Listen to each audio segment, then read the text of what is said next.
Sub $100 mid-tower cases are a definite hit. The economy these days is such that most people don't want to spend $200 or $300 on a case, which used to be the situation years ago. I remember spending $400 or $500 on a case, but that was then, and this is now. Most people want to spend between $50 to $100 on a case, and they want the case to be jam-packed full of excellent features.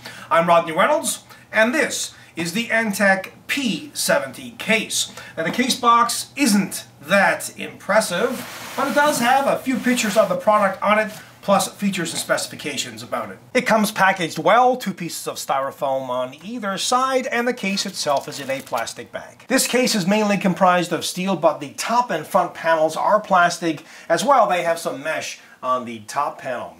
On the front panel at the very top are a couple of LEDs, 2 5¼ drive bays and a 3½ drive bay, and of course these are external drive bays. Now many cases these days will opt out of having these external drive bays for extra room on the inside of the case, and to be honest, I kind of prefer that to this these days because a lot of people don't need to have optical disc drives, but if you do, they have them on this case.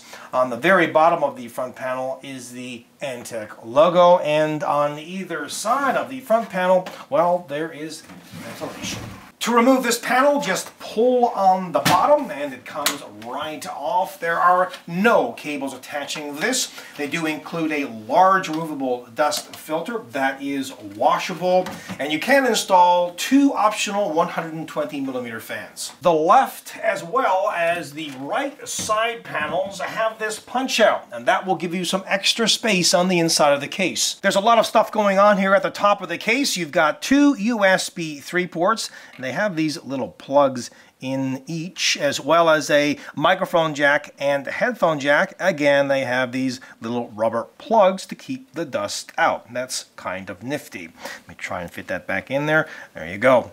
A power button, as well as a reset button, and you can control the speed of 3 fans.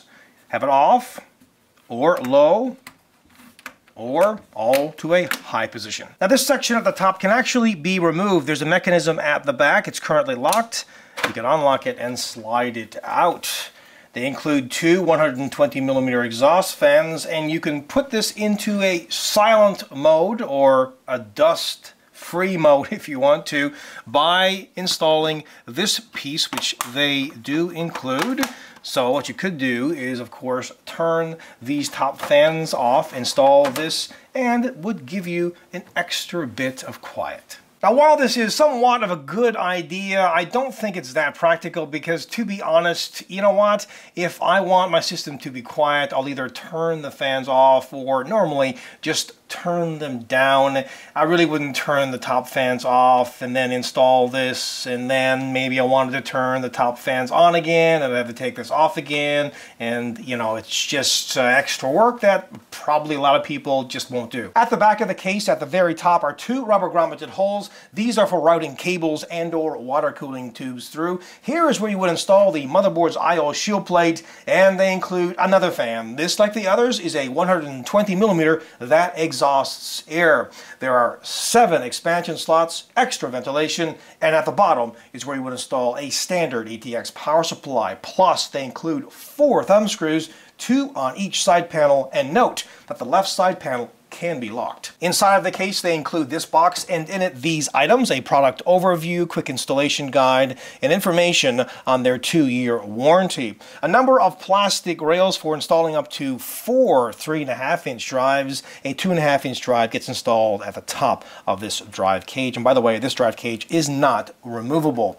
Now, when you're installing 3½ drives, they have a number of these rubber grommets. You would stick these here on either side, and that will of course cut down on vibrations. No fancy Velcro tie downs included, but there are some of these, you know, regular ties, and the bag that includes screws and whatnot for installing all the components inside of the computer system, like the motherboard and whatnot, plus a speaker. Installing internal 3½ drives is a toolless operation. You literally just put this on either side of the drive and then slide the drive into the drive cage. And now that we're on the topic of toolless, well, there's a toolless design also on the external 5¼ drive base. Now there's not a tremendous amount of space on the inside of this case, but certainly on par with other mid-tower cases in the category. The motherboard tray is not removable, but it does have a large hole on it for the cooler's retention plate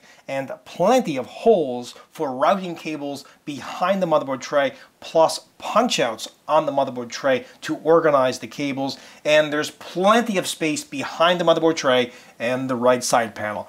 Get the cables out of the main part of the case, put them behind the tray. It looks neat and tidy. Plus, it will increase airflow inside of the case. Now, they don't include any kind of toolless design on the expansion slots, nor do they include thumb screws, and each of these slots, well, you'll have to punch them out if you want to install our card. And they include a couple of rests for the power supply to lodge on. The CPU cooler height can be anywhere from 17 to 18 centimeters. Remember, you have that punch out on the left side panel, so that will give you that little bit of extra space.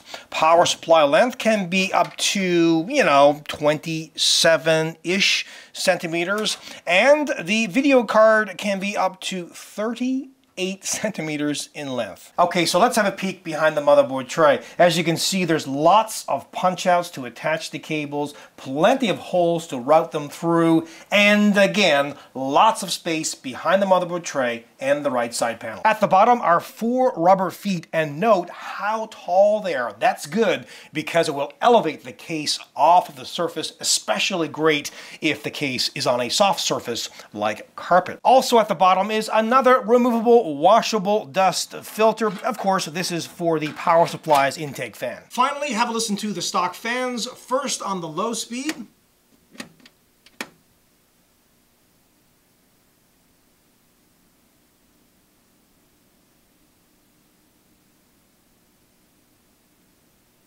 And now on the high speed.